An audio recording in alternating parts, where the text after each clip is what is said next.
What's cracking, people?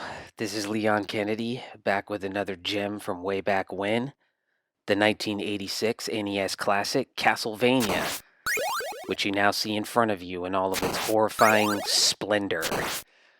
I say horrifying for several reasons, and that's where I'll start, I guess.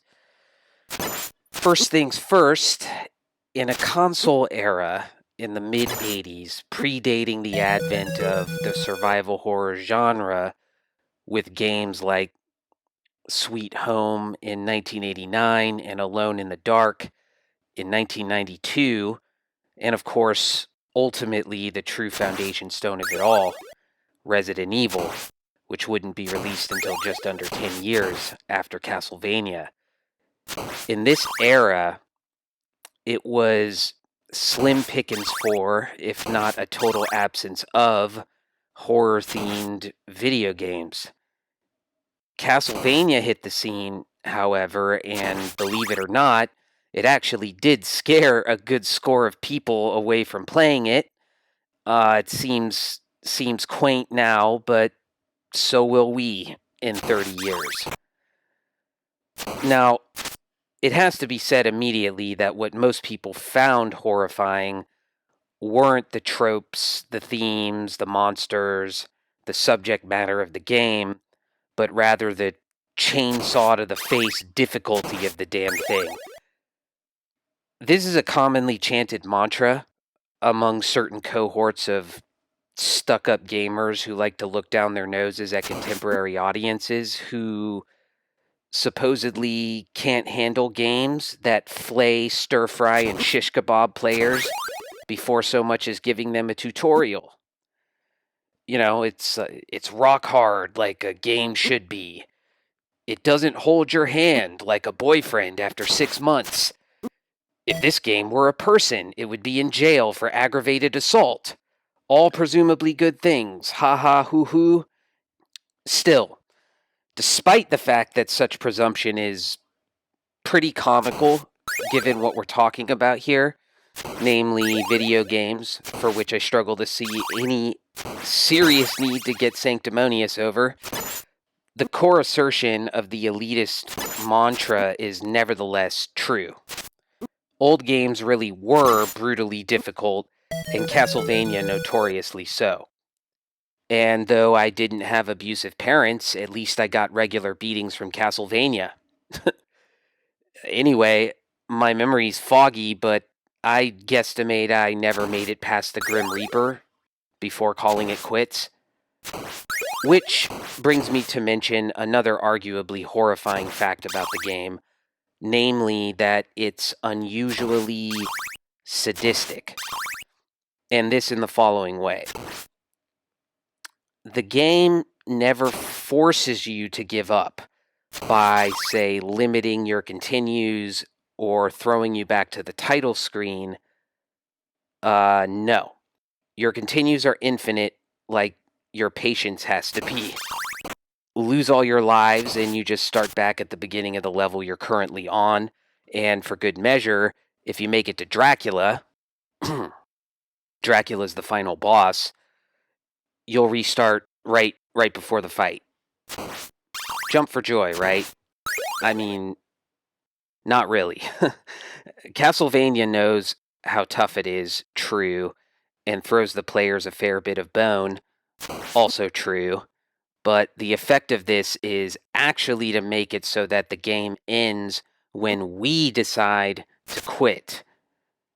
And going from my own and others' experiences, a hell of a lot of us did eventually quit on the sucker.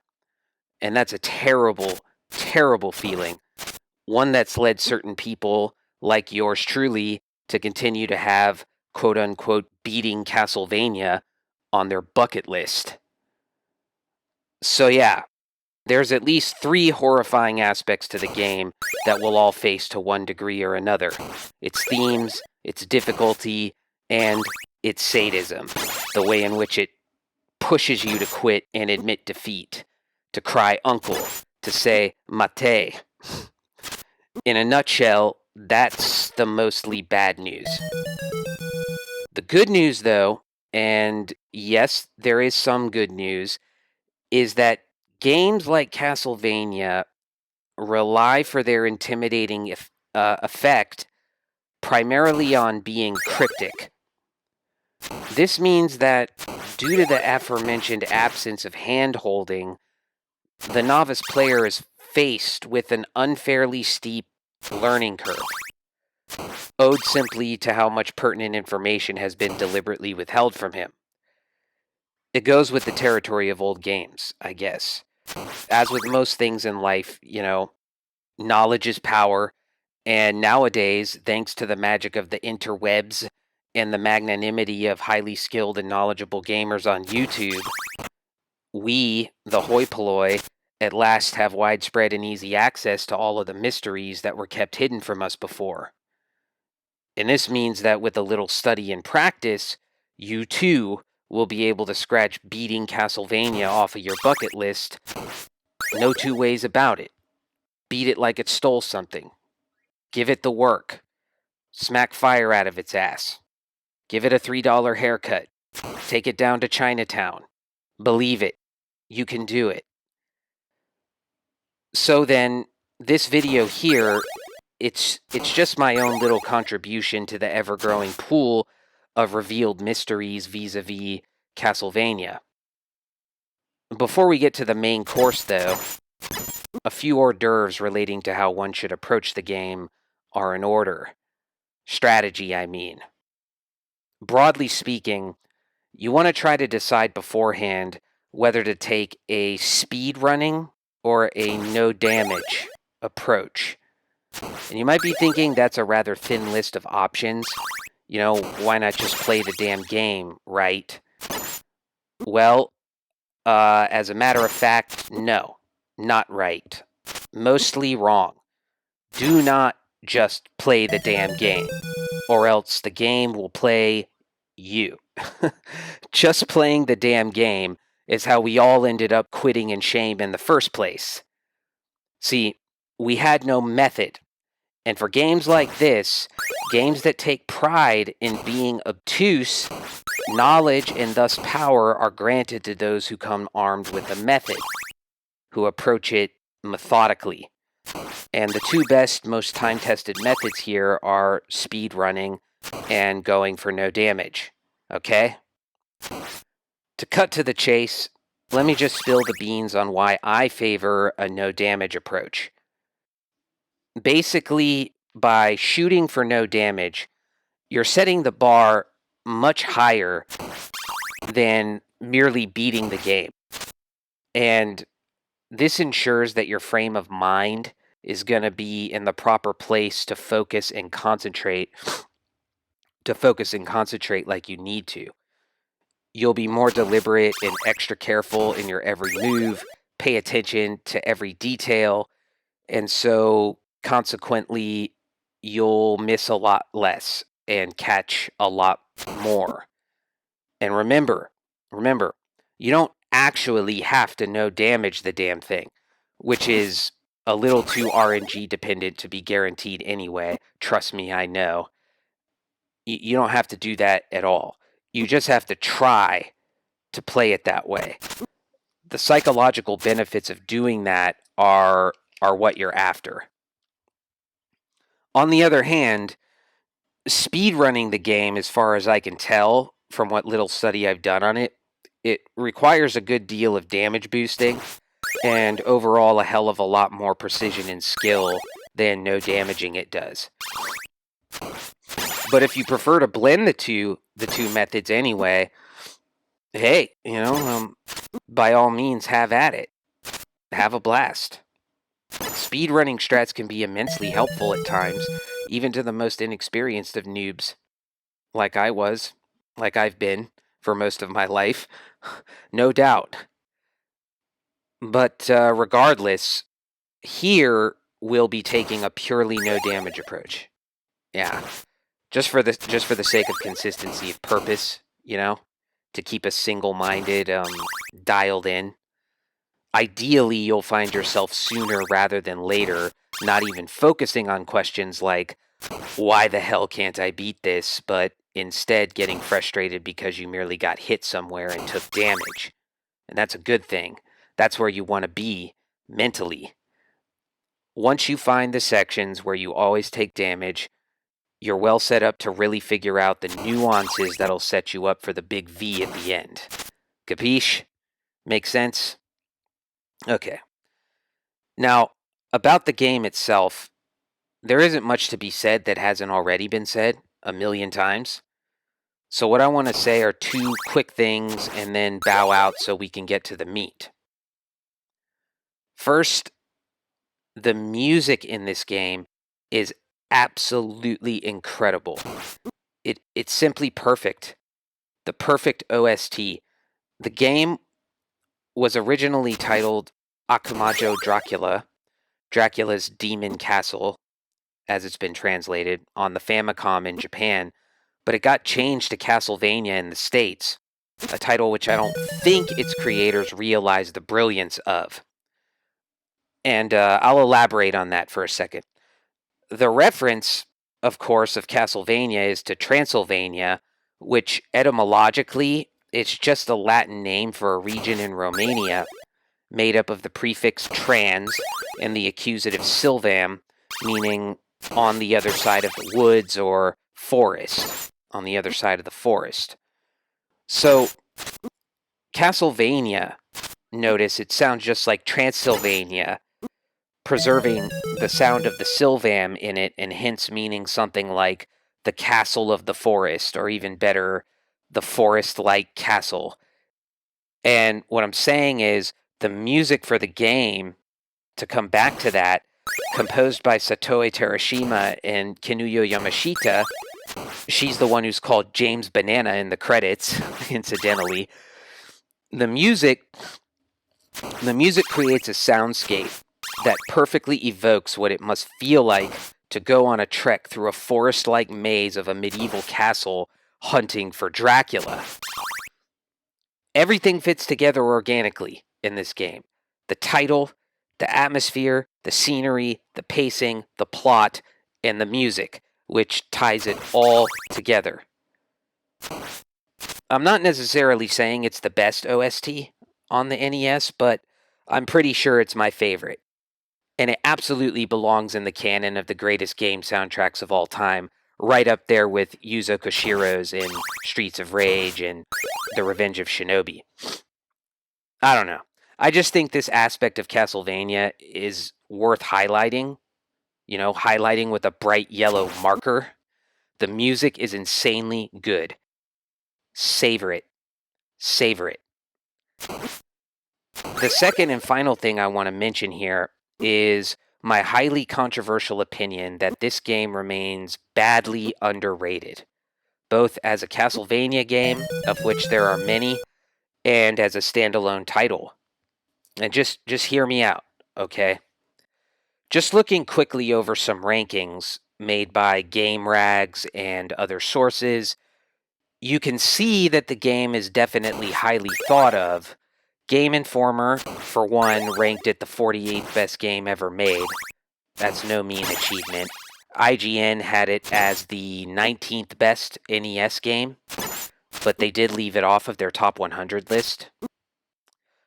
Metacritic, on Metacritic, it's got an average score of 74 out of 100. I mean, all of that is fine, but at the same time, what the fuck?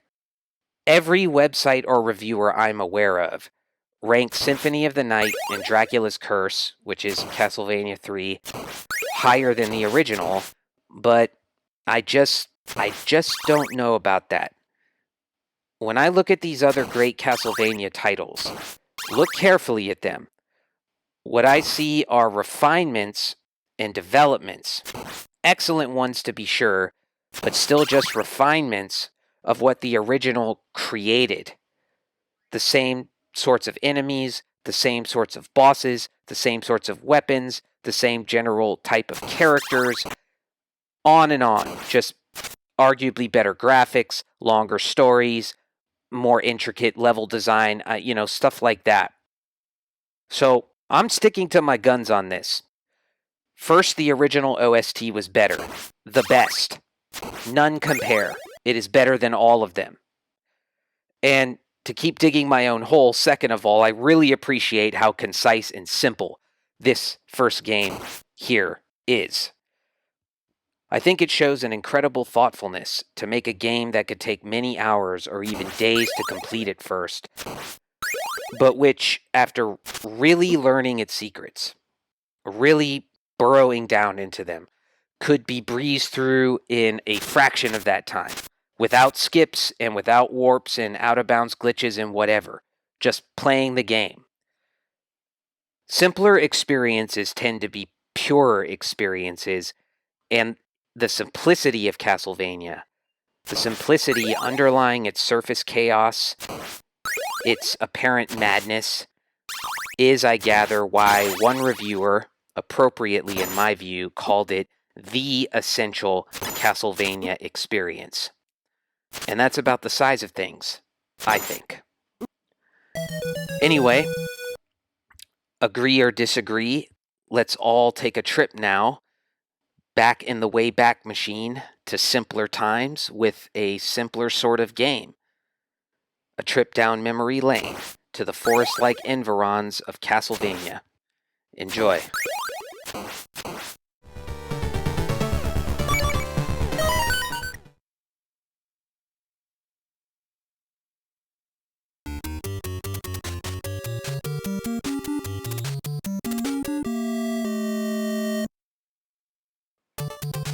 So here we are at the start of the game, which is very straightforward. The first chapter is really not a big deal, nor is the second chapter for that matter.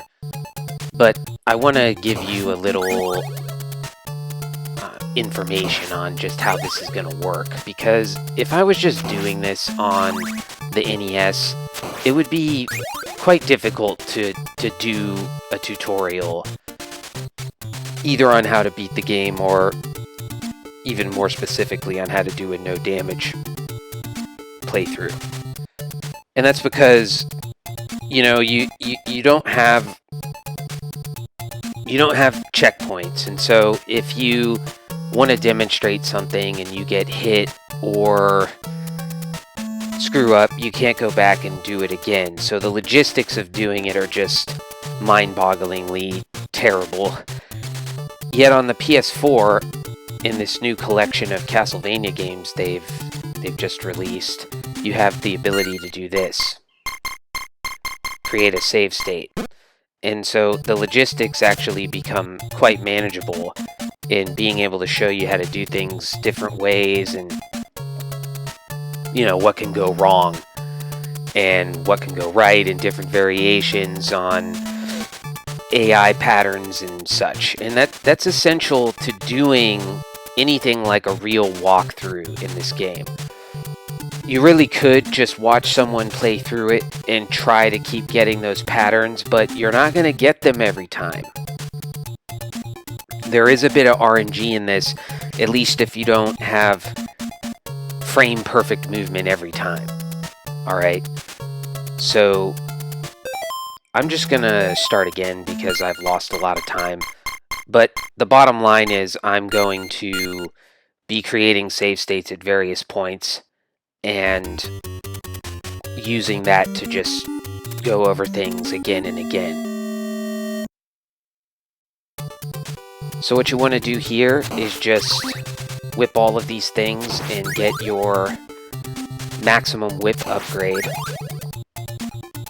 And then go inside. And when you go inside, this is a very simple room. You're just going to kill all the ghosts you see and then let a panther jump over your head.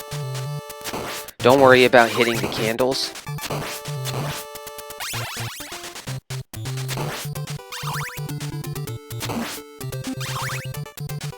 Panther will jump over your head. Yes. Then just walk up and kill that panther. Get your holy water. This panther will jump down. Now, this needs to be explained. There are certain areas where sub-weapon drops are likely from enemies. Perhaps not likely, but probable. Like, there's a certain probability that the enemy will drop a sub-weapon in a certain area. I don't know what why. It could be random, could be frame dependent, I don't know. But I'm just going to try to let you know where there's a risk of you getting a sub-weapon drop, because you do not want to lose your holy water ever, at least until the final chapter. So once you're in one of those areas, if you kill an enemy or you kill a bunch of enemies, you just want to wait a split second after you kill them to be sure that you didn't get a drop, because you don't want to walk right into it and lose your holy water, okay? So I'm just waiting here. It's possible that these guys can be not show up and you can just walk up the stairs, but I like to be careful and just stand at the bottom and wipe them out until I have a clear path upstairs. That's what I recommend you do. This is a very short level. With this bat coming up, just jump over it. It's very simple. Go down quickly and to your left, because if you don't, a bat will fly from the left and hit you. And then just run through this section. Something to know here is that if you run a little too far right past these stairs, another one of these creatures from the Black Lagoon will jump up to the right of this guy, and he'll fuck up your path up the stairs. So you want to be... I should have created a save state, but I'll try to do this without getting hit. See, he jumped up there. You want to just run like this, okay? So that he doesn't jump up. Now, when you come up these stairs, you can do one of two things. You can either just kill the bat that's flying at you from your left, or make a run for it immediately to your right, and then go up the stairs and the bat won't hit you. If you know that this room is coming up and you can move quickly, I recommend the second way, because killing bats is always risky. Always. You just don't know what you're going to get with them. But this bat should not be too difficult to kill, so it all comes down to what your preference is. Here's how I like to do it. Just like that, and he'll miss you. But like I said, you can kill him if you want. See, that bat, he could have just been at a certain right under my whip and I wouldn't have been able to hit him. You never know. You just never know. Okay. Again, a very simple room. Just wait for these guys to fall off the edge. You have to be careful in this room, again, because you might get a sub-weapon drop from one of these enemies. Just be on the lookout for that. Now with this bat, you just hit this, and then just do that. You'll stun lock him, and he'll be dead before you know it. Very simple. Aight? No problem.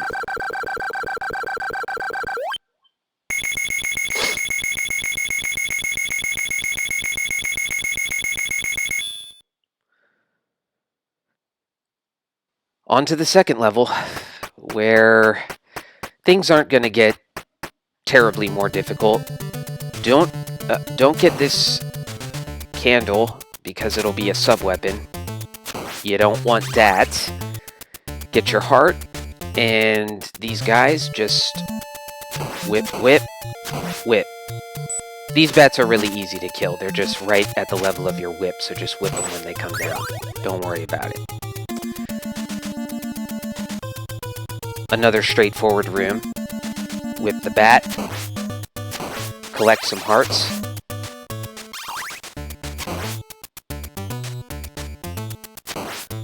Forget about that knight there.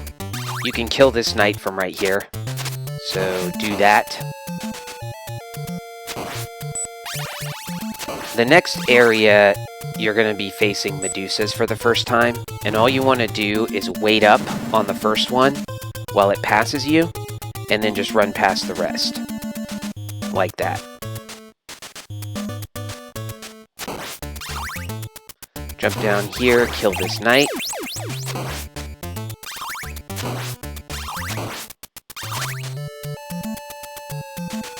You're going to have to kill this Medusa and then jump quickly over that one. I hope that wasn't too quick for you, but just watch it and you'll see how I do it. You just kill it as soon as it comes up to the level of your whip, and then just jump over immediately and you'll get a good pattern. This candle here has a sub-weapon. Don't get it.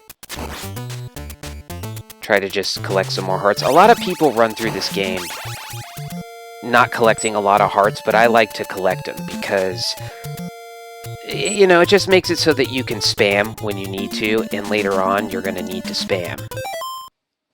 Medusas are going to come after this, and here's an important thing to know. When you jump or duck, the bats key in on that coordinate, you know, like whether your y-axis, whether you're up or down or jumping or standing still. And you want to keep them generally at base level, this level that you see Simon at right now. So you don't want to jump off of this thing because it'll mess up the positioning of the bats. So just walk off of it, and then I like to do a little jump over the first bat after he's flown under me, just to make sure he doesn't get crazy and like fly up my ass or something, and then just walk to the end.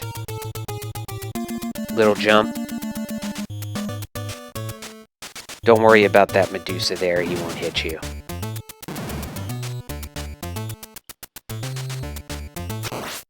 Collect some goodies here. Damn, a lot of money.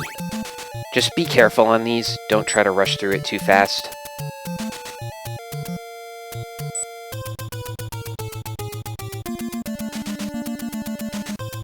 Now what's coming up here is a part that can be tricky if you don't understand the way that the AI works with ghosts and bats.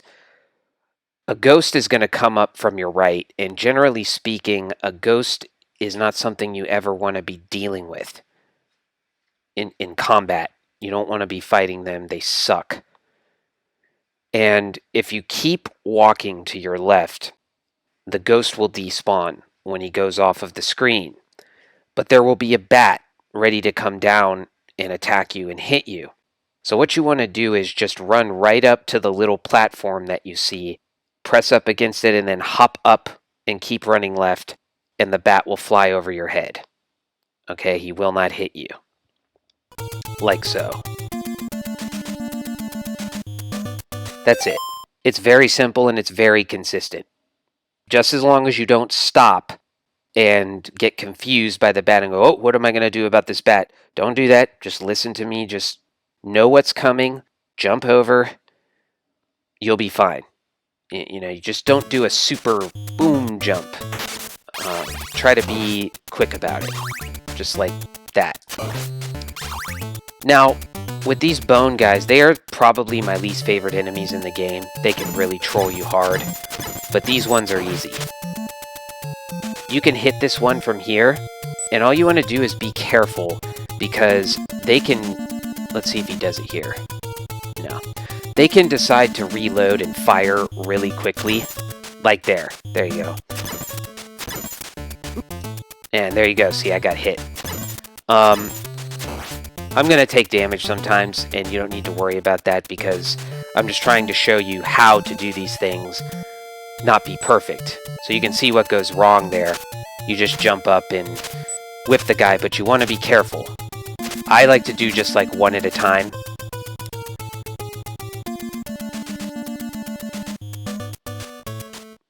Okay.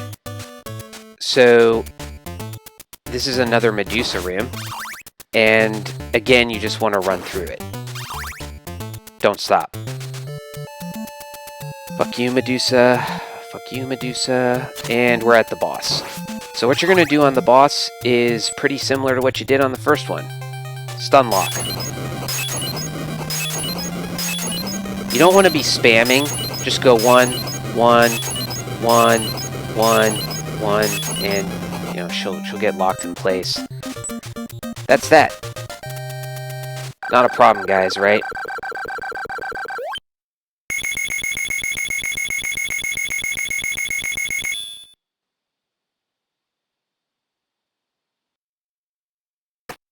I'm going to make a save at the beginning of this level because I'm going to have to start showing you different ways of doing these things and what can go wrong at this point.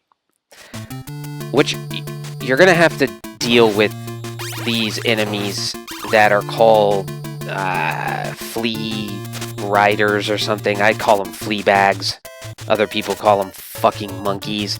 I don't know. You understand, they're these little guys and they jump around and they're very annoying. Now let me show you what happens if you just play this like not knowing what's coming. It's like, I'll whip this, I'll whip this, here's a ghost, and then, oh, I'm fucked. Right? You are fucked. Do not do that. This is why in this game, you don't really want to just pick it up and play it. You want to get a little foreshadowing. You want to know what's coming beforehand and in general how to deal with it. So we already know that you can despawn the ghosts by getting them off the screen. It's just exactly how you can despawn the bats later on, as you'll see. There's a lot of bats in this level. The key to dealing with the flea riders here, the flea bags, the monkeys, is to keep walking past them. Don't fall for the lure of hitting the candle, which is a really devious thing that this game does here. It puts the candles there to lure you. Just walk past. They'll kind of high jump over your head, and you can just easily turn around and whip them on the ground, and the ghost will despawn. So look. And that's how you want to deal with them. So don't hit this candle coming up. Again, don't hit this candle. Whipperoo. Very simple, very consistent. You'll have no trouble. You're going to have to deal with the skeleton guy throwing bones at you coming up here, but there's a very easy way to deal with him as well. You see the edge of the platform to my left that you're going to have to jump up on.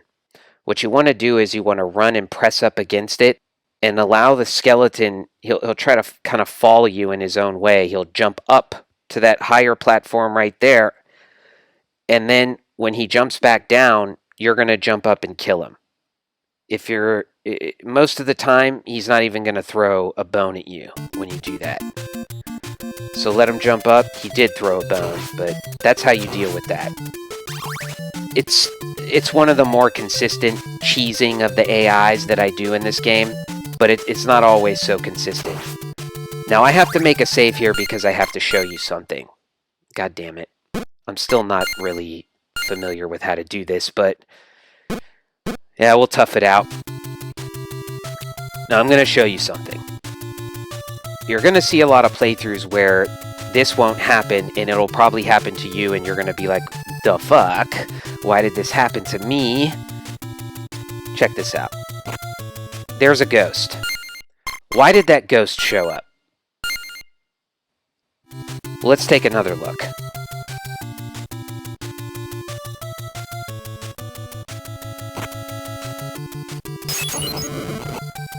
No ghost. Why did the ghost not show up? This is something that you need to learn just through practice, and the gist of it is that if you jump off of that platform, the platform over to the right, the ghost will show up. If you don't jump off of it, the ghost won't show up. It's that simple. So don't jump off of it. Walk off of it. You got it? Good. Walk off. You don't want to go too far to the right when you're killing that, jumping up to kill that crow, because as you saw, the skeleton's going to jump over from the right, and you're going to have to deal with the skeleton and the crow at the same. I don't know if they're crows or ravens or whatever. I just call them crows. Resident Evil habit, you know. But anyway, you're going to have to deal with a crow and a skeleton at the same time. So just try to deal with them one by one. Okay. Now, that is how you despawn crows. You just wait for them to fly down and then go to your left and get them off the screen. Here's another one. Get them off the screen. Unfortunately, this crow coming up to your right is very hard to despawn, and you have a bad choice here. You either can try to despawn him by jumping down from the platform over the stairs, which is easy to mess up because evidently Simon can walk on stairs, but he can't jump on stairs. It's just great video game logic. You just got to put up with it. So you can either try that and risk dying, or you can risk trying to kill the bat. I recommend trying to kill the bat because if you just stay on the stairs, if you're really worried about getting hit, if you just stay on the stairs, if the bat hits you, you're not going to fly off and die. He'll just go right through you. You'll take some damage, but you'll survive. And that's the important thing now. Take all the damage you want, just don't die, because once you get to the boss, you'll be fine. You're not going to take any damage on the boss. And once you beat him, your health will refill. All right? Now, what I like to do is I just take my chances with trying to kill this bat. So I'll stand on the right of that platform up there. Stand, not crouch, which will tend to make the bat fly at your feet. Very bad. You do not want the bat flying at your feet. You want him to fly somewhere where your head is or above your head so you can jump and whip him. Occasionally he'll troll you. Occasionally he'll troll you and you'll get hit, but as long as you're not really going for a no damage run, you're just playing with no damage methodology, it's okay. It's okay if you get hit. So here we go. He went for my feet anyway. Little bastard.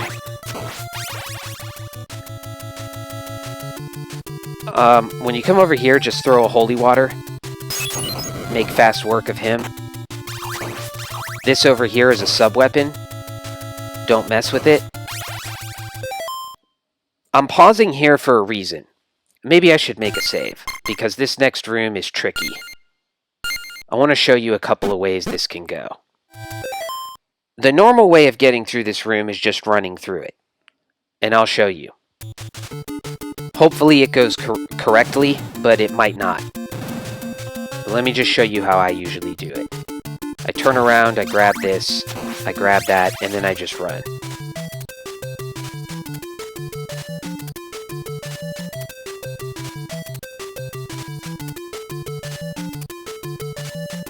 That's it. That's how it usually goes. But I've noticed that if you mess around a little too long early on in that room, the AI of the skeleton, it seems to be active even when you're on this side of the screen. So he'll be further to the right when you get to him, and he won't jump off the platform. And if he doesn't jump off the platform, you're screwed. He's going to hit you.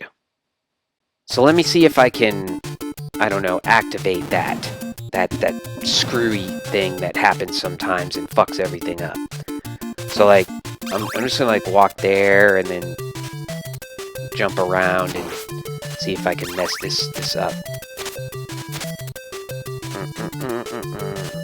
All right, let's try now.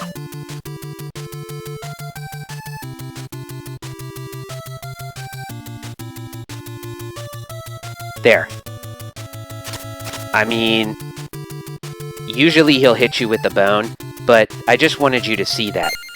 I did something just subtly different, okay? And it didn't work. Which leads me to my second point about this map. There is a generally safer way to deal with it if you don't want to take your chances running through it. And that's this.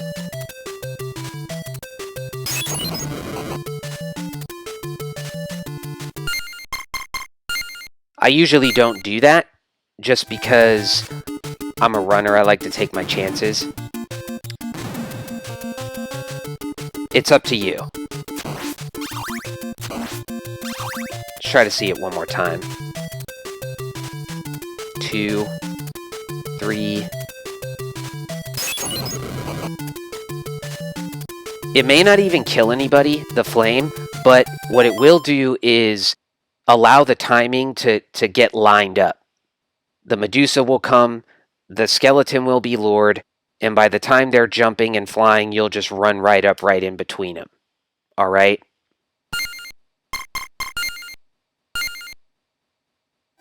Let's see it one more time.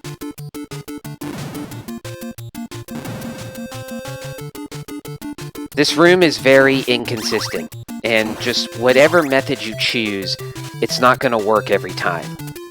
1, 2, 3.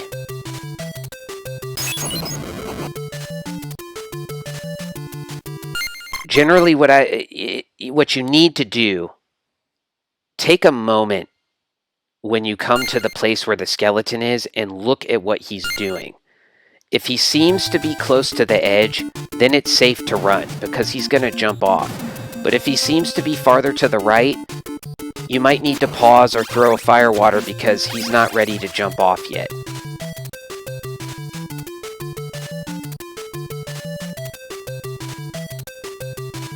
See? I just paused for a second because he just wasn't close enough to the edge. I hope that helps. I realize it's not like a full-on scientific 100% way of doing it, but it shows you the variation that you can get on that part. And the best recommendation I can give you is to wait a second and see where the skeleton is placed on the map when you get there.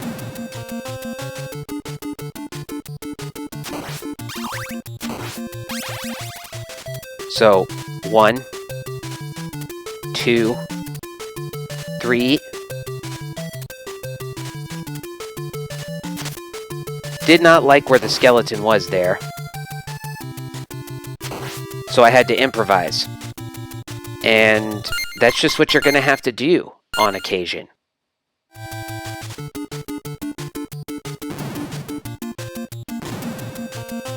Or you can just take your chances, because if you're not going for a no damage run, a true no damage run, who cares?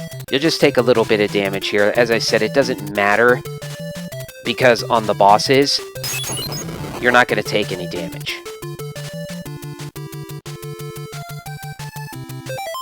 Up here, you're going to have to kill a bat. As a rule, the first bat on each screen, you can't despawn them, so you have to kill them. And the way I like to do that is to... I'm going to create a save here, because this stage, it can be tricky.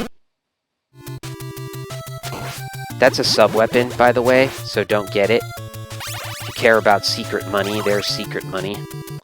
Just stop. Alright. God damn, man. These guys. So you got a bone statue coming up, and the way you deal with them is to just whip 2 times and then spam your sub-weapon. 1, 2, spam. Occasionally, I want to remind you, in case you don't know, or in case you forgot, they can shoot really quickly after they fire their first 2 flame things. And if they do that, it's possible or probable you're going to get hit. So one way to be safe is to kind of throw a safety holy water in front of you, which will eat their first 2 fireballs, and then you just spam as you get closer. See? Okay, so you just despawn this crow. Despawn this crow. And you got another bone enemy coming up. 1, 2.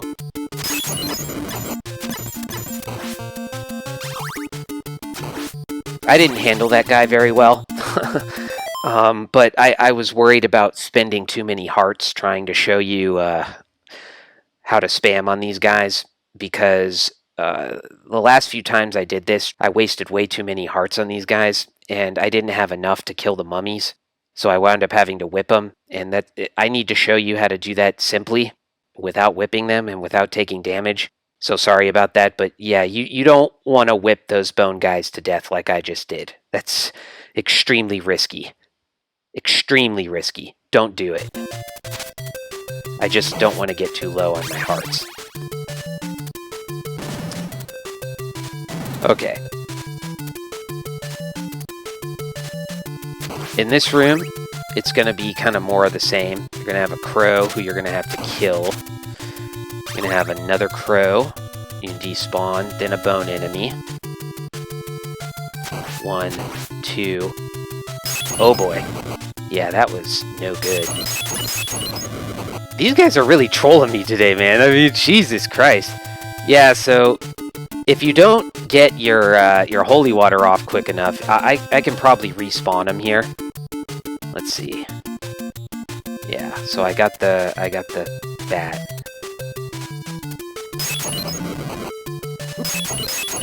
Yeah, you know, it's I really haven't mastered what I would call like a great cheesing technique on those guys. What I like to do is just, it's pretty consistent, but sometimes you'll get trolled. Okay, 1, 2, throw. And you know, you see, I just got the second batch of fire that he chose to spit at me. But if you're a little slow, you're not going to get it. It's okay. Yeah, I fucked that up. It's okay if you get hit. I mean, who cares? Unless you're going for no damage. You just want to play in a no damage style, right? You want to try to not get hit. But if you do, it's not the end of the world.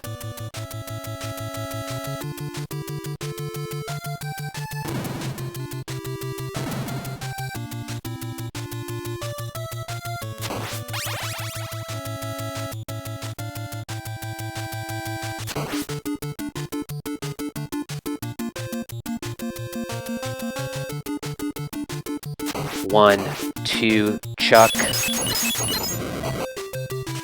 Generally, 3 holy waters will be enough to get rid of the bone statues.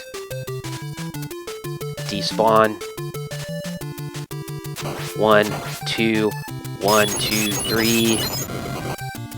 Done.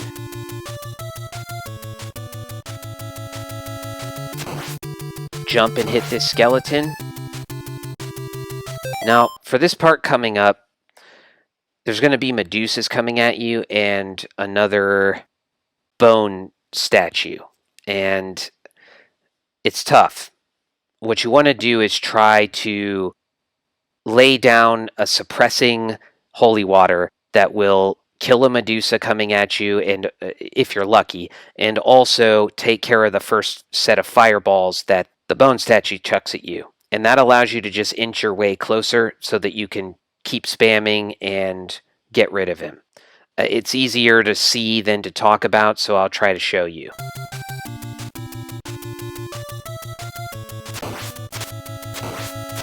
Man, he's really being a dick.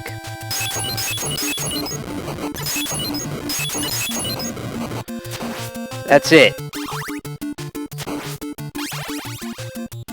Oh, come on, guys.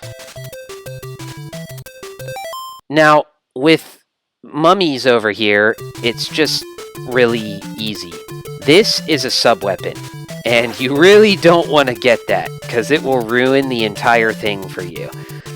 I always screw up and forget and jump and get it, but, you know, you can learn from my stupidity and just never, ever, ever, ever, ever, ever, ever, ever, never, ever, never get that. Never. Don't do it. Do not. I forbid you. Don't do it. So, yeah, just, here's what you want to do. You're going to come in here, you're going to activate these guys. You're going to jump up here, and then just 1, 2, 3, etc. Don't spam, just hit them one at a time.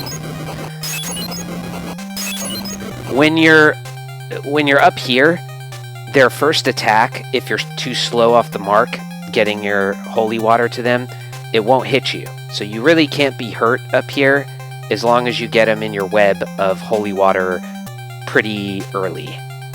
But their first attack won't hit you. It's very easy. Truce to me.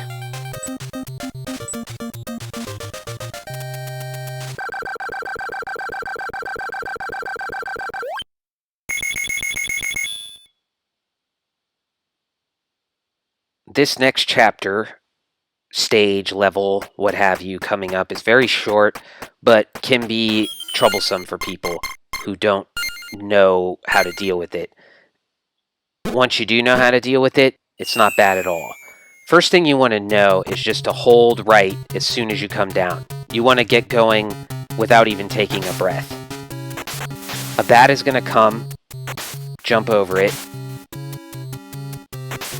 stand here, kill this bat, get on this thing, duck, kill this bat,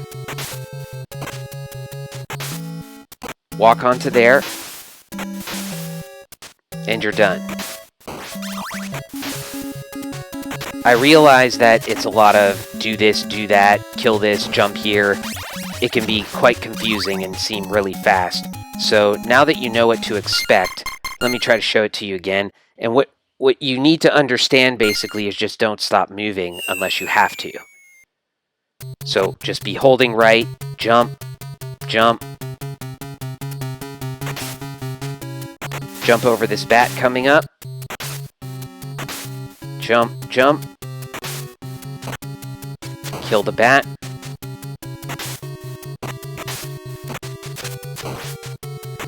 I want to have a word about that bat that I just killed. That bat that I just killed can cheese you pretty hard. He can fly in low on you because you're ducking, and your whip just won't be able to hit him, or your whip will whip over him right when he's at his low point and it will miss, and then the bat will hit you. There's really not a whole lot you can do about that. Don't beat yourself up over it. It happens. But usually you'll be able to kill him. The way I recommend trying to get a better pattern on that bat is to not duck until you have to.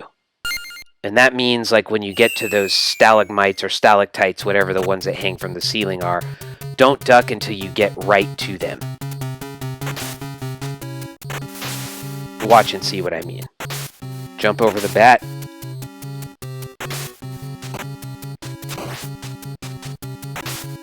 So don't duck until you get to these things. Usually, in my experience, that makes him fly in a little higher, just high enough for your whip to get him. Bird or a bat fly over your head. That's it. I hope that's pretty clear. It's not a difficult room, it's just a busy room. You know, there's a lot going on in there, and it's meant to kind of mess you up and make you stop. And once you stop in that room, at a place where you don't have to, you're doomed. That's it. You get through it very quickly. Cream cheese. Now, when you go upstairs, there's going to be a bunch of those flea bags and monkey shine people and birds dropping them. The idea there is that you want to try to kill them on frames before they've hit the ground. That to me, and this is just anecdotal, but to me, it makes it go a lot faster, and it makes them like spam themselves on you a lot less. An additional thing needs to be mentioned, which is that there is a certain probability that these guys will drop a sub-weapon. I think it's an axe. So you want to employ the tactic of waiting a split second after you kill them to make sure that you don't accidentally just run and get yourself an axe and lose your holy water. And that's it. Once you come to the end of the stage, just keep walking under the bone dragon fire spitting thing.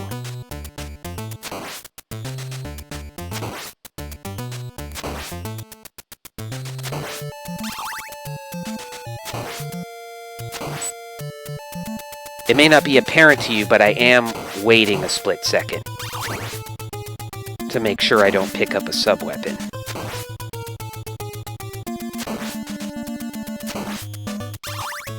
Man, these guys are active today. Holy shit. Yeah, just keep walking under this guy. Okay. So we're going to create another save here because this room gives a lot of people trouble. I think I have a pretty good way to get it for you almost all of the time, though. If not, just every time. This is a sub-weapon, so don't get that. You're going to have to deal with 2 bone dragon fire spitter guys. I don't know what to call them, I'm sorry. I just call them bone dragon fire guys. And the last thing you want to do is just try to aim on them, because that's not going to happen. You want to focus on your placement on the map, on your frame, when you start throwing your holy water. And where you want to be is about right here where the end of my whip is. You see where that candle is? There's 1 block to the left and then 2. You want to be on the second one, right where my whip is. And right when you get there, just start throwing your holy water. And you should have them dead in no time. Okay?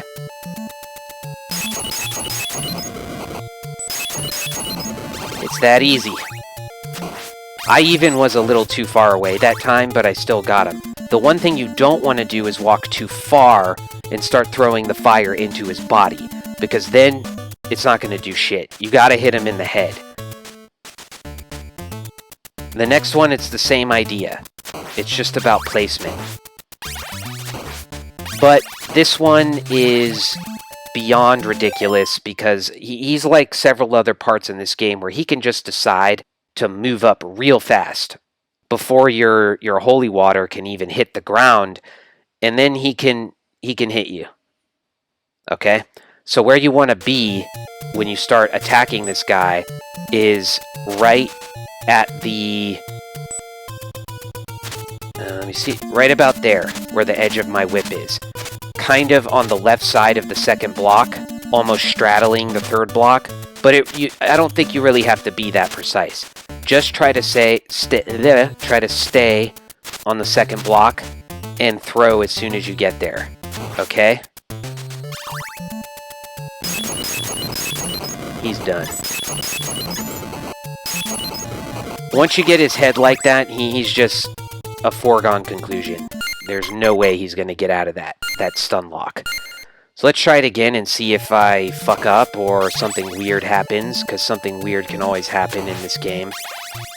Remember, second block, alright?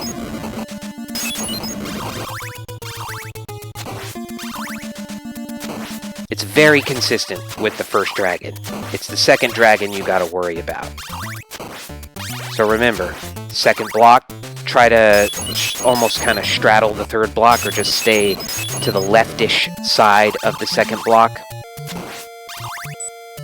So, again, you know, like, all you want to do with Frankenstein is get onto the platform here, or rather over there.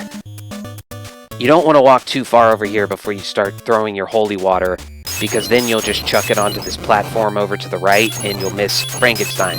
So you want to just get right there, like right on the center of it, just perfectly positioned.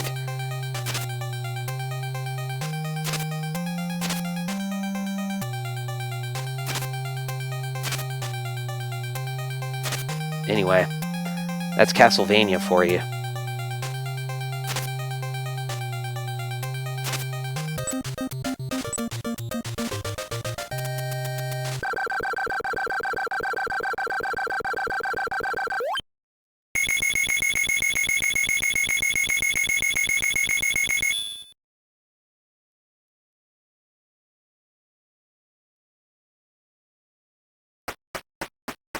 This chapter coming up is probably the hardest in the game, and immediately I'm going to create a save state just to make sure that, you know, we're all on the same page here.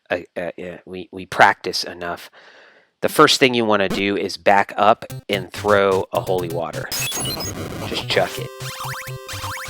Then you're going to get a skeleton who hopefully will just go right into your whip, and then you want to come here and throw a holy water.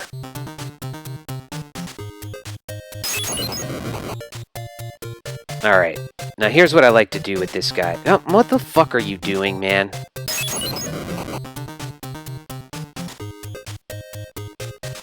Oh, he's acting really weird. Okay, so I like to walk like this and then just turn around and hit him with my whip. That's it. Now that might have been a little fast, so let's look at it again. Turn around, chuck a holy water.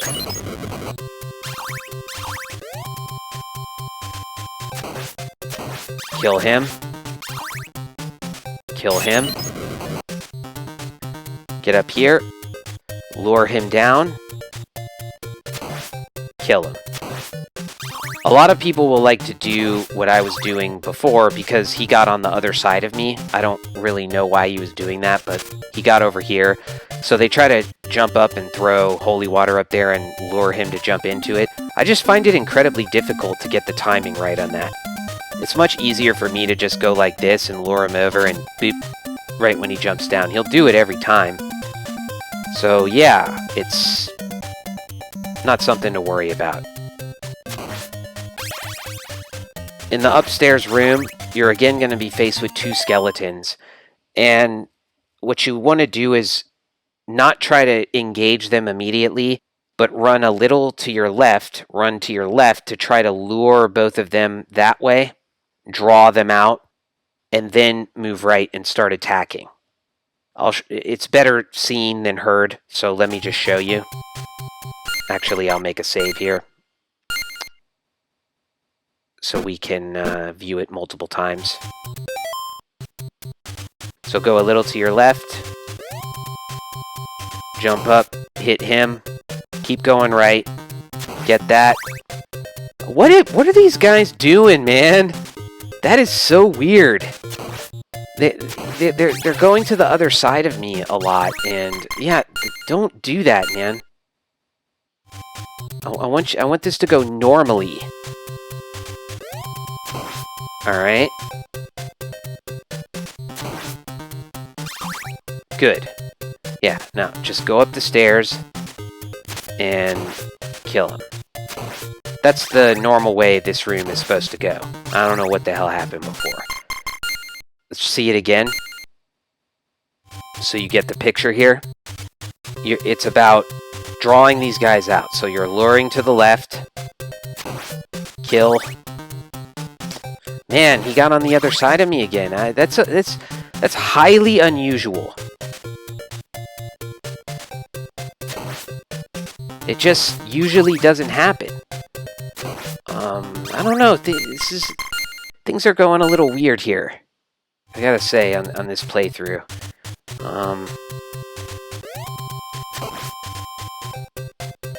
Yeah, just stay on that side. Stay on that side of me, okay? Yeah. That's it. That's how you want it to go. Pick up some extra hearts, because we're going to have to be spamming a little bit on some bone enemies and axe enemies later on. Now, this part coming up can be quite troubling for a lot of people. Don't load. Save. I'm going to make a save before so we can really nail this down. Really nail it. The simplest way to do this is like this. You're going to walk here, and right when you get under the candle... Well, see, I fucked it up, but... Whip. And then you're going to throw holy water at this last guy right about here. And that's that. I want to try to do that without screwing it up on the first guy. Get under the candle, whip. Under the candle, whip. Hit him. Grab this. Pass the candle. Chuck. Pretty simple. The only problem you're going to have is if you misjudge your distance or the flea fucking motherfucker goes early and jumps over you. Like he kind of did to me. But your whip is just long enough to have that distance where, like, you're right under the candle, and yeah, you'll just hit him. I suppose you could try hitting them with holy water when you get around the candle. I guess that's how Carcinogen does it. But I just didn't have a lot of luck with that. Yeah, he jumped at me. If you're ducked, they'll always be jumping at you. That's something to know. You just stay ducked, and they really won't be able to fuck you up that bad. I mean, I totally screwed up there, but still managed to keep my cool and get rid of them. Okay, let's make it go right. Yep, didn't go right. Come on, man. Go right.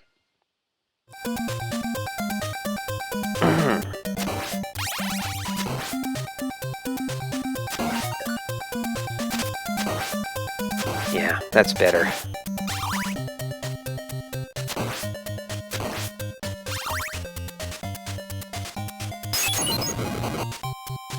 Basically, I like to wait until like I'm like right at the edge here after the candle, jump, and you'll pretty much like nail him.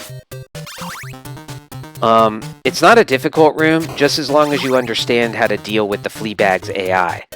Like, if you're ducked under that candle and you miss him, he'll jump, so then you can just back up, and then duck again, and he'll jump over you, and then you can hit him, and you'll be fine. Coming up now to the room with the, what do you call them, the shield guys who are throwing axes at you. All you want to do is just throw holy water right when you get in to take care of the Fleabag, and then knock the axe guy off the screen. 1, 2, wait. And then just get him out of there. I usually just whip them twice and then I wait for them to throw their axe, just so I have a certain rhythm with these fucking assholes. Alright. Sub-weapon. Wait for the axe. Walk him into it. Done. Don't get that. It's a sub-weapon. You're going to have to remind yourself again and again not to get that. That's probably the most deviously placed sub-weapon in the game. These next few rooms are not a problem. Oh, I thought he was going to walk off the screen. He does that sometimes. Just keep running. You will be copacetic. Now, over here is going to be a shield guy.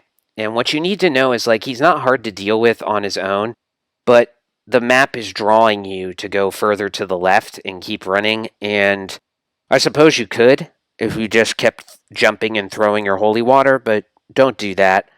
Just don't go too far to the left to fight this guy, or else a red skeleton will come and really fuck your shit up. Alright?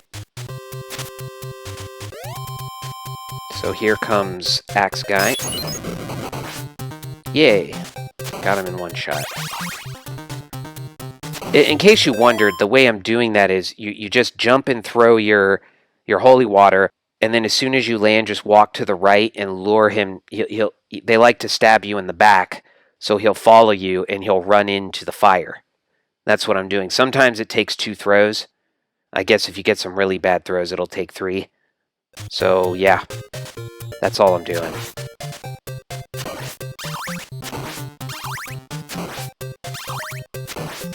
There's going to be another axe guy up here, and here's how I like to deal with him.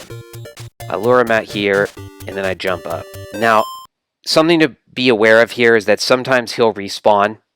I'm not sure why, but sometimes he will after you kill him. Well, I guess I despawned him, but he's going to show up. Come on, man. No. See, it took 1, 2. Let's see if he respawns. No.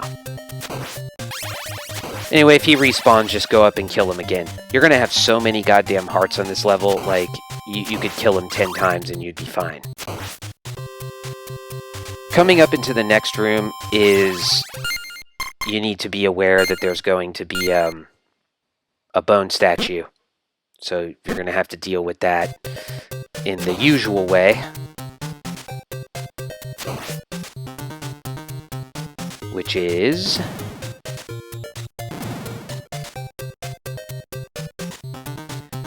1, 2, spam.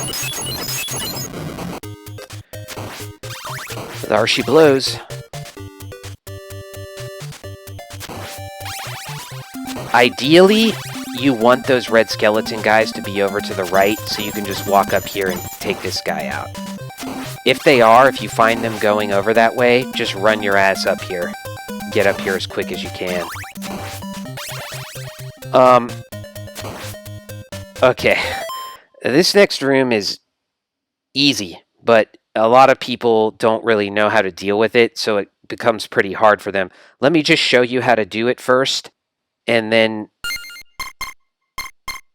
make a more detailed analysis of the thing, I guess. Yeah.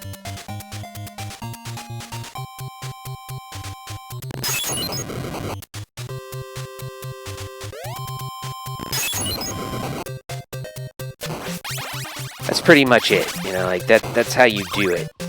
Now, let me try to show you, like explain to you what I'm doing there. I'm not paying attention to the enemies on the map. I'm paying attention to my placement on the map. You see where I am and those pillars behind me? That's what I'm paying attention to. And if you just pay attention to that, you'll be golden. And what I do is I throw the holy water right when I'm in the middle of the relevant pillar.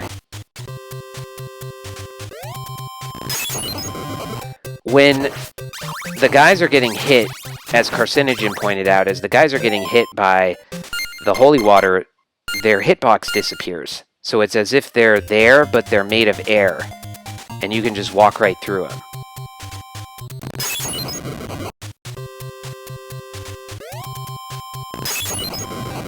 Sometimes you might have to give a little extra jump at the end of the first guy you killed, like you just saw, because you'll jump a little early, and the second Medusa will come in high, like he did just there. He would have hit me. Be aware of that. See it again. If your timing is really good, then you're not going to have to jump twice. But my timing is not always impeccable.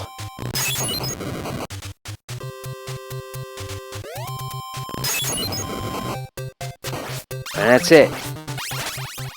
It can be tough to get the hang of it first, but you just gotta practice. And hopefully, if you have this new collection on the PS4, I don't know if it's on Xbox too, but on a console, you can just make a save state before and just practice. It's not something that'll give you too much trouble after like 4 or 5 tries. What you need to know about Death in here is that he's going to spawn very quickly. So although he's easy to kill once you've stun locked him, you can mess up stun locking him. It is imperative that you get to the right of the platform before he plants himself in place and gets ready to attack. Okay.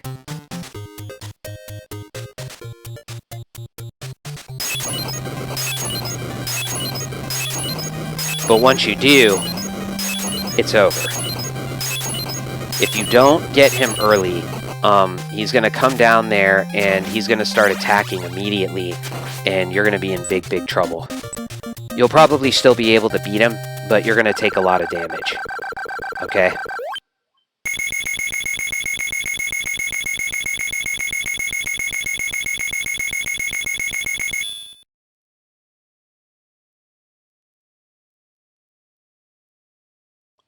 This level coming up is the last level, and in a way it's the hardest, principally because of this part out here.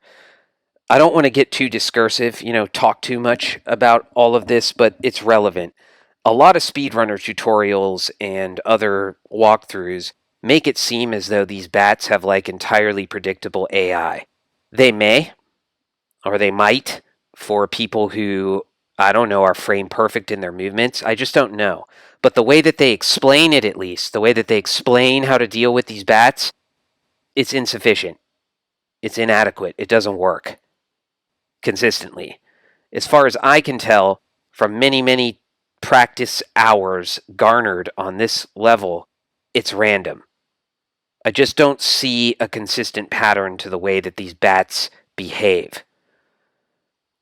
I'll try to show you the way that I like to do it first, and then I'll try to show you other methods, like the way that people tell you to do it. Well, no, I'll show you the way that they, like, I saw a speedrunner do it, and his claim was that, they're entirely predictable. And I'll show you what he did. So, first of all, I'm going to despawn this bat, something that Carcinogen taught me how to do.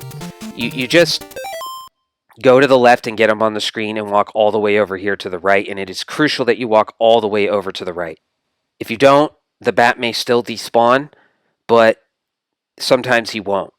So you got to take it literally. Go all the way over to the right.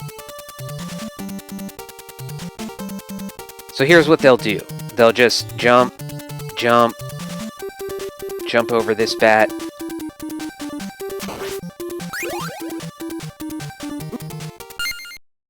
I got hit. But when you see them do it, they will just walk right past, like it's like there's a fucking like red carpet laid out for them under the bats. And all they'll tell you is like try to whip the candle. Oh yeah, don't get that candle, by the way. It's an axe. Evidently. Yeah, and you may notice, I'm not sure, but my stats may be a little different here, and that's because I forgot to make a save state after I beat the last level, so I just had to do it again. Doesn't really matter. So, I'll try to show you now the way that I like to do it. And oh, whoops, I forgot to despawn. I make no guarantees. It's probably not going to work, but I'll try to make it work. So despawn that bat. And jump over this one as usual. Try to hit this a little early. Wait. He's going to hit me. Yeah. Didn't work. Okay, we'll try it again.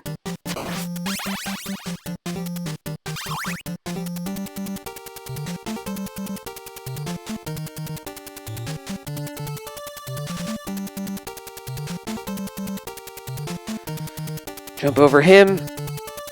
Oh, he screwed me.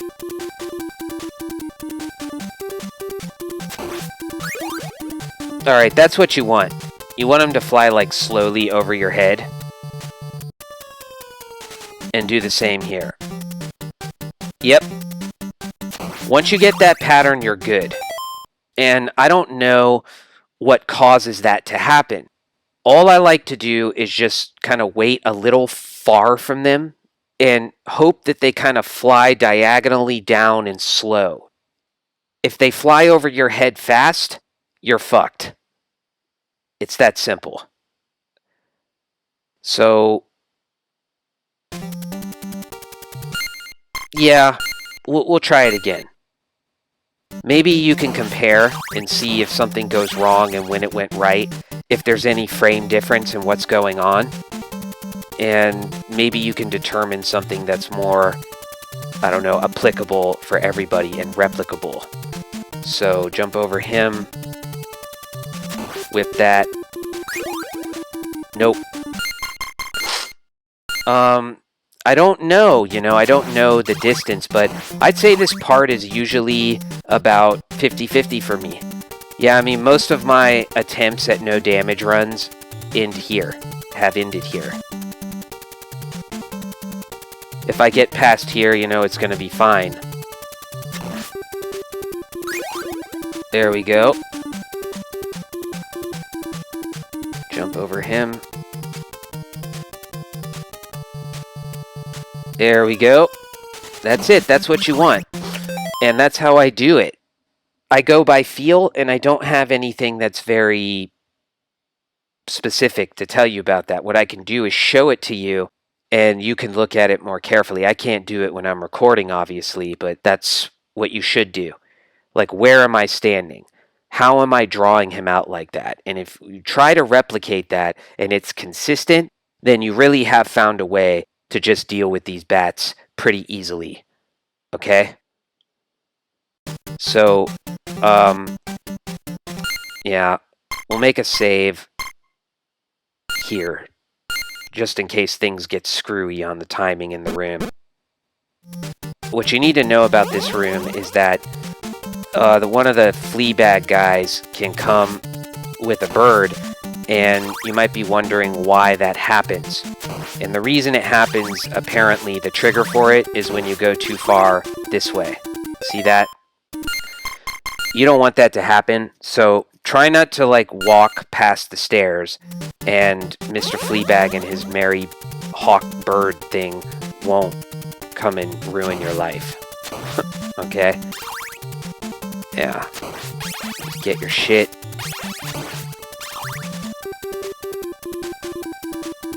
Yeah, it's worth saving before this room up here. So, in general, what you want to do with this room up here is you're going to come up and you're going to be on a platform like this. You don't want to walk too far to the left because you'll fall off and die, like that. You want to just try to turn and whip as quickly as possible, and you'll probably kill the skeleton right across from you. And then you just jump across and do the usual type of lure thing with the skeleton at the top, the thing that we did earlier in the last chapter. And don't go too far to the left of the screen, or else the bird with his Fleabag monkey fucker will come. Okay? I know it's a mouthful, but it's not too hard. So I like to just like turn immediately and whip, and usually you'll get him. So I like to push him that way, come here, and then just, you know, you're better off going quickly in this room than slowly. So let's try again. I just turn and whip. Try to push this guy to the left. Oh, fuck off. Come on.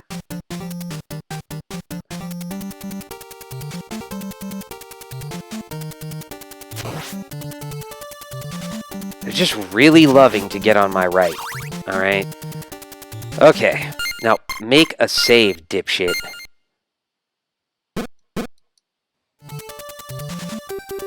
So here's how I usually like to do it. I'm going to jump on here, hit that,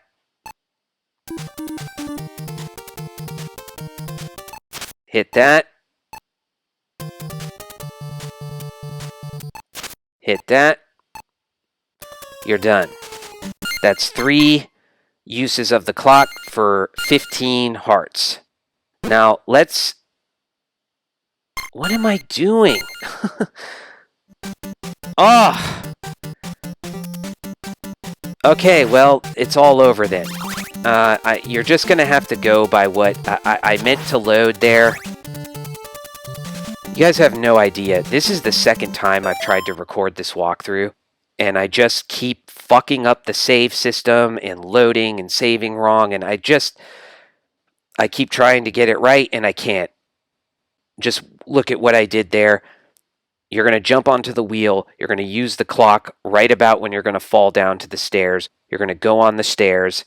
You're going to use it again right when you drop down the second time. Go up the big stairs. Use it a third time and come up here. Yeah, I know. It's just words. It doesn't make any difference, but... Fuck. Alright, so... We're coming to Dracula now. I restarted again so I can make sure that my time is not too low. Be careful on these fucking stairs, man. If you don't hit the button the right way, you're gonna fall off and die. Alright, just be careful. Don't worry about getting... Well, yeah, don't worry about getting that. You want to try to farm up about around 50 hearts here. Well, that's fucking retarded.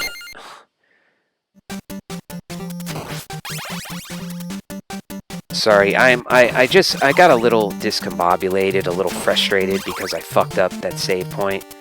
Let me in. God damn it. Now the game is just fucking with me. I can't tell you how many times this game has crashed on me. Like, say what you will about the NES version, but on this version, like, you better have saves and loads because the game will crash on you all the time. Anyway, I'm just gonna cut to when I have all the hearts I need, because you're just gonna be doing this rinse and repeat. So I'll see you there. Alright, so here's what you need to know about Dracula. You can see we have about 46 hearts now. That'll go up 50, yeah, that's more than enough. You're gonna have to be using holy water on his second form, alright? And you're gonna get that right over to the left in this room. But you're not gonna have a multiplier for it. And you're gonna need that multiplier because otherwise you won't be able to throw the holy water fast enough to stun lock his second form. And the only way to get a multiplier, unfortunately, is to hit Dracula's fireballs with your holy water. That's why you want so many hearts, because you never know how long it's going to take. I've had times where it's taken me up to 20 fireballs, maybe more, 24 fireballs to finally get a multiplier for my sub-weapon. I've had times where it's taken 6. There is no set number for it. This I am sure of. So don't expect miracles. Don't expect it to come very quickly or promptly. Just go with the punches. The other thing to know is that you're not going to get out of Dracula's first form reliably without what I call pausing for effect.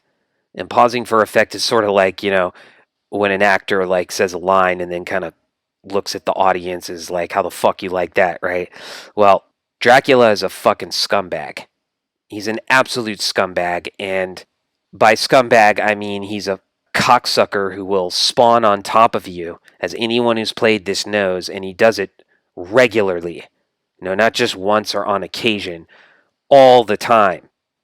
And if you don't pause for effect, if you don't pause to get a read on which direction he's facing, he's going to hit you, because you're not going to know which direction to run, and you're not going to have time to get away from him. Pause scumming, pause for effect, however you want to label it, do it. Don't feel bad.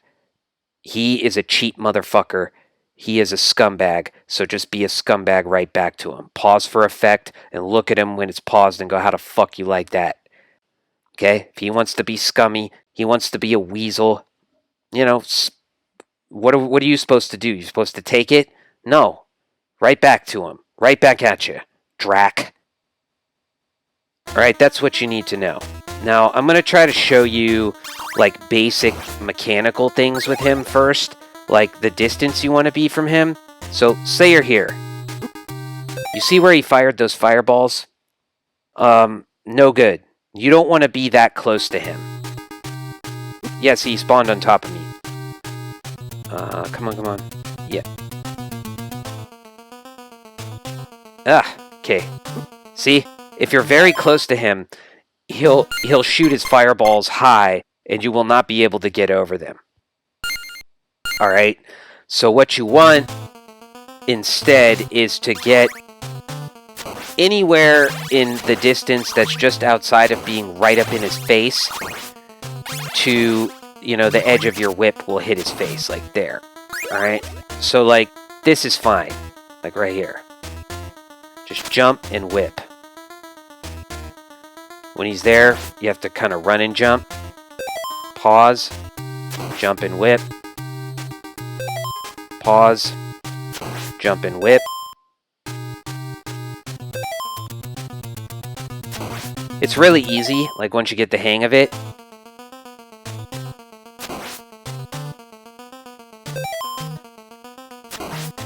Another thing I want to tell you is I like to face this way, because just for some reason I find it easier to run away from him when going in the other direction. But to turn right and run from him this way, I find it incredibly difficult, so I like to get kind of a head start. So when he does that, I find it very hard to make that turn, so I always just face to the right.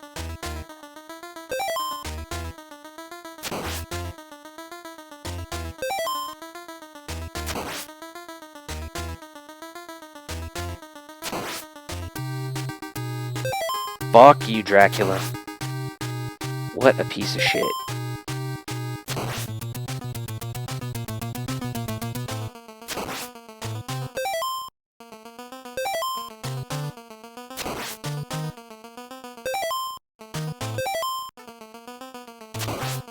Alright, I'm gonna start trying to get the multiplier now, okay?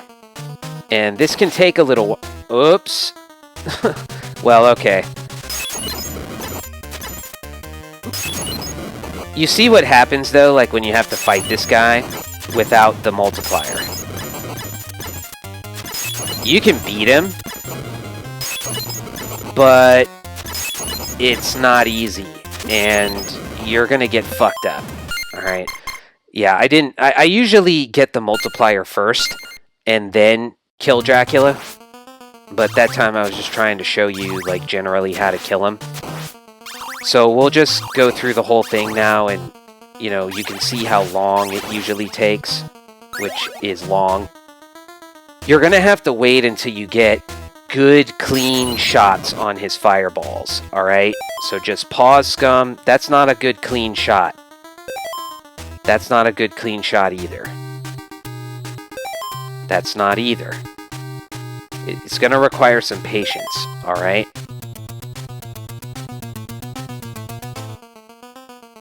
That was pretty good.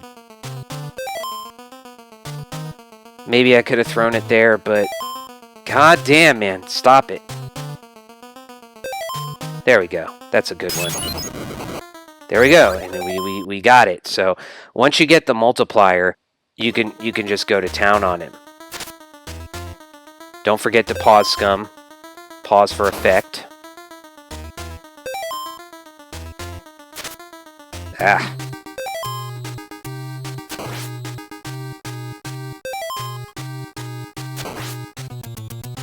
Once you get the distance, like, a feel for the distance with him, like, it's not a big deal.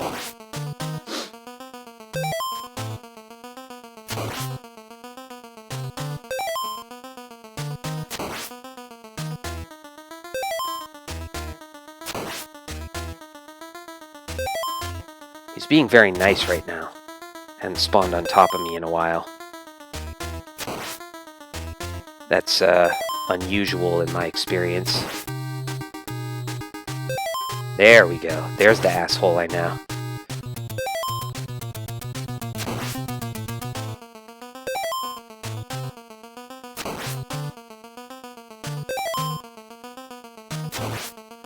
Okay.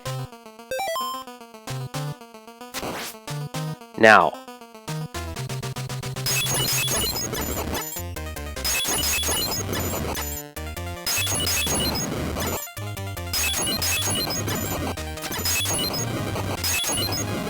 Once you get him stun locked, just, you know, you gotta be deliberate about how you throw the,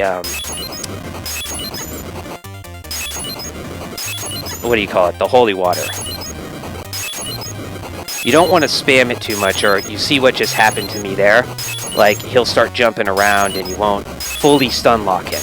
Of course, it would be better if you had a level 3 holy water, but it's very hard to get that with Dracula. It will take quite a bit of time, although I suppose you could get it quickly if you got lucky.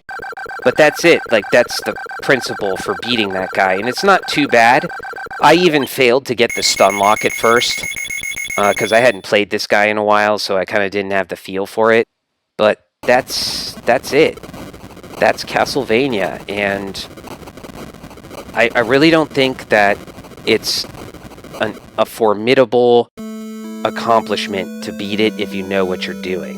Alright, if you don't know what you're doing, then you're a genius. Like, if you can power your way through this game by just playing the shit out of it, my admiration for you is very high, but, you know, maybe that's not the most efficient way to do things, and I also admire people who do things efficiently. And if you have the patience to sit down and learn about this game, and learn about the different weird, odd spawning patterns it has, the weirdness of its AI.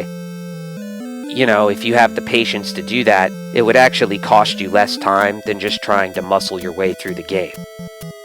And also less frustration. The game is really satisfying and fun to play if you know what's going on. So, I appreciate you watching this, and moreover, I just hope that it can help some people who like this game and grew up with it, and just, as I put it in the introduction, you know, have it on their bucket list to beat it. I hope it can help you guys do that. And once you beat it, then you'll start saying, like, you know, maybe I can no damage this game. And then you'll just feel like the greatest thing in the world, like since sliced bread, if you can find yourself going for no damage on a game that just tortured you and haunted your every move, at least when you were playing the NES as a child. I mean, there were very few games on the NES that I just outright gave up on, that I said, like, I cannot beat. Like, I didn't give up on Zelda. I didn't give up on Blaster Master or Master Blaster. I can't remember what the hell it was called. I didn't give up on Life Force. I didn't give up on Contra. Very few games. Very few games I gave up on, but Castlevania was one of them. I just concluded at a certain point that I did not understand the game well enough to beat it. I just couldn't figure it out. You know, it seemed like such a simple game, but when you're fighting the bosses and you have all these sub-weapons, and like, I just did not know what was the best sub-weapon for who, and which candles I should hit, and what weapon I should be walking around with, and you know, it was very complicated to me. And I just didn't have the time as a kid to like put professional level work into it and figure it out. I'm not making excuses, I'm just saying I quit. You know, I did. So for anybody else who did, and you just want to, you now have a chance to revisit this, even if you don't have an NES. That's what I chose to do. I saw it on the PlayStation Store, and I said, fuck it, man, I want to beat Castlevania. So I picked it up, and I watched some walkthroughs. I watched Carcinogen. I watched some speedrunners, and yeah, it feels really good. So come back to this game, return to it, get it off your bucket list. Or just get some entertainment watching me be a dumb shit half the time doing this walkthrough, trying to show you amateur professional level work. That's the way I'll put it. As usual, I hope you enjoyed, at the very least, if you were not informed. And I'll see you next time. Have a good one, guys.